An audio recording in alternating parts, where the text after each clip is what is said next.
Welcome to this video on the OSR Theory of Gameplay, an excerpt from Primeval Arcana by Black Tower Games. Old School Renaissance, or OSR games, offer an experience that rewards creativity, problem-solving, and calculated risk-taking. Players are expected to have the maturity to accept referee rulings and participate in good faith. The following slides define OSR-style gaming principles and highlight some of the differences from modern role-playing games.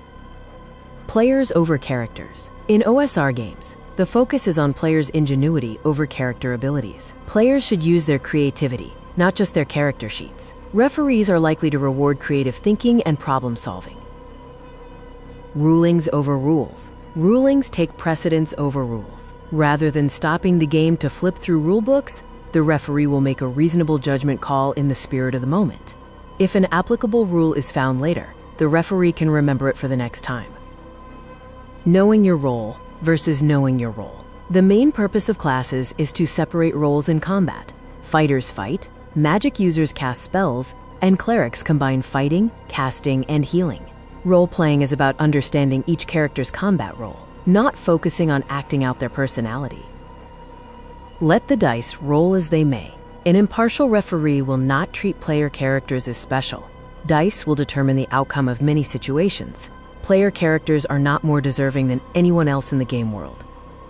Dynamic and adaptive game worlds. The game world exists independently of the players. NPCs and monsters are individuals pursuing their goals. Enemies won't simply line up to be slaughtered, and hirelings won't appreciate being used as fodder or living shields. Deadly challenges. Referees won't guarantee success. Players may face challenges with no solution and are empowered to engage as they see fit. Characters will likely die when they make mistakes, making victories sweeter when earned.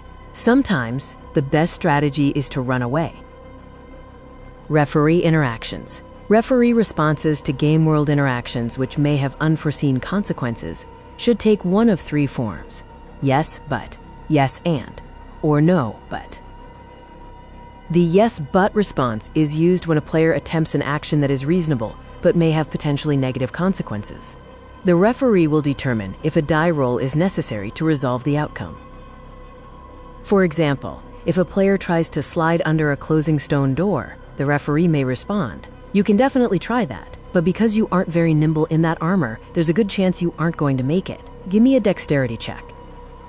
The yes and response is for reasonable player actions with inadvertent consequences. The referee immediately adjudicates the scenario, potentially using a die roll to resolve the resulting situation. In a yes and scenario, the referee might say, "Okay, your armor makes you pretty awkward as you try to slide under the closing stone door, and you get caught halfway through. You're about to be crushed. One of the other characters can make a strength check to pull you back out." The no but response is for unrealistic player actions. The referee acknowledges the refusal of the suggested action and offers alternatives the player should consider, often with indirect hints about overlooked game world dynamics.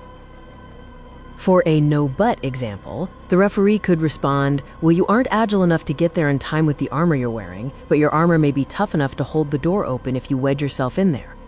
To review, the core tenets of OSR-style gameplay are players over characters, rulings over rules, knowing your role versus knowing your role, let the dice roll as they may, dynamic and adaptive game worlds, deadly challenges, and specific modes of referee interaction.